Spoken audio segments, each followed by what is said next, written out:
1995 marks the age of the internet.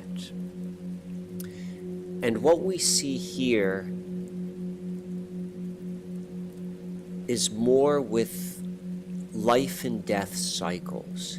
Remember, that is what the apocalypse is about, is the birth of one and the death of another. And so we're going to see all sorts of fascinating subtextual messages in this particular time frame speaking about this topic. So the internet age began on August 9th, 1995. And the reason why is two things happened on this day. The first was Netscape. They had an extremely successful IPO. And this marked the beginning of the internet frenzy on Wall Street, and it was a defining moment. And on the same day that this happened, on August 9th, 1995, Jerry Garcia, the lead singer of the Grateful Dead, he died. And the reason why this is so interesting is we want to look at how these two are located in physical space. Right here is Silicon Valley, which is where we associate much of our computer technology, and Netscape was headquartered here. And then this is San Francisco. They're in the same general area. They're on the San Francisco Bay, which ironically connects to John Dee, as Francis Drake was following Dee's navigational leadership to find San Francisco Bay.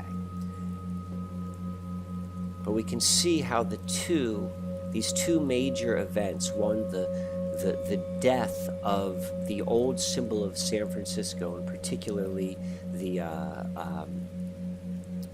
hippie movement, which was so associated with San Francisco, and arguably the Grateful Dead was the greatest symbol of San Francisco in this particular time period. And now this area is best known because of the influence of Silicon Valley. So as this leader dies, this one is born on the same day. And that day was August 9th. And maybe you'll remember that day from earlier in the presentation, because it was August 9th, 1945, exactly 50 years earlier, that two other bombs were dropped. Now these were literal bombs, and these could be considered figurative bombs, but they resonate in time, and arguably they resonate in space as well, as this is where we find San Francisco, and this is Nagasaki and Hiroshima. But let's continue to press on.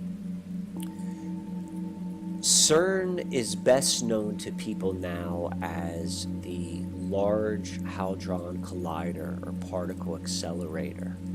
But CERN is also the birthplace of the World Wide Web. CERN is the European Organization for Nuclear Research, so we see also a connection to nuclear power. And it is a research organization which consists of 22 member states. In the 80s and 90s, a computer scientist working there was the brainchild behind HTML and many other aspects of our modern online experience. As I said before, CERN is best known for this, which is the particle accelerator. We have these two parts, this big circle and the small circle. It is located half in Geneva, Switzerland, and half in France. It's located about 100 miles away from the source of the Sequana River.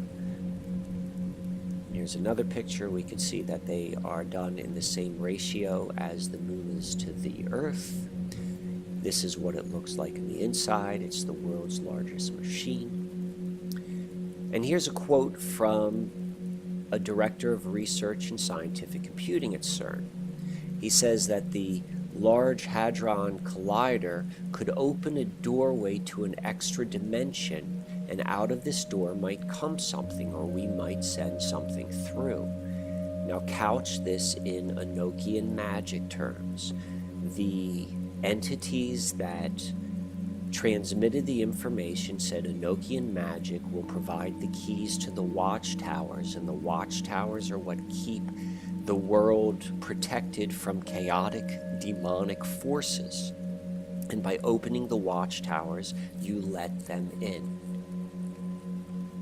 So you can see the similarities between Enochian magic as a concept and what CERN is doing. And it goes a little bit further with CERN. For CERN has a statue of Lord Shiva dancing the Tandava. Here we can see it. This is the statue in the CERN campus, and here is a traditional depiction of the dance.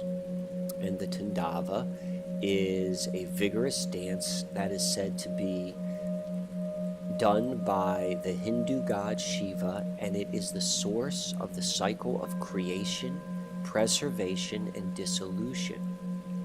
Again, this is apocalyptic in nature. This dance is what drives the turning of the wheel. So now let's go look at these dates, because it just gets more and more interesting. So Garcia died August 9th, 1995, but on April 4th, 1996, 6 months or so later, his family and friends took his ashes to the Ganges River, one of the holy rivers of India, and they put his ashes in there. It said that the Ganges was released from Lord Shiva's hair, Lord Shiva, who is doing the dance at CERN. And the reason why you would put your ashes in the Ganges is because it is said that the soul will be transported to heaven and escape the cycle of rebirth or reincarnation. So again, we're seeing this idea of death and rebirth happening again and again. And to even take it one level deeper, we will see Netscape. Remember, Netscape and Garcia are connected, for they are the two figurative bombs that fell on August 9th, 1995. Netscape was founded on April 4th, 1994, which so happens to be the same day as Garcia's ashes were put in the river. And again, now we have this 4-4. We talked about that a little bit with the length of time when you combine the Susquehanna River altar starting point of 1607 to the singularity endpoint of 2045. But then another interesting connection is this. Netscape began as Mosaic Communications. And the word mosaic has many meanings, and one of these meanings is of or associated with Moses. So again, we have more biblical connotation. And Moses, who was he? Now, most of us think of him as the deliverer of the Israelites to the Promised Land and the deliverer of the Ten Commandments. But he was also the deliverer of the Kabbalah.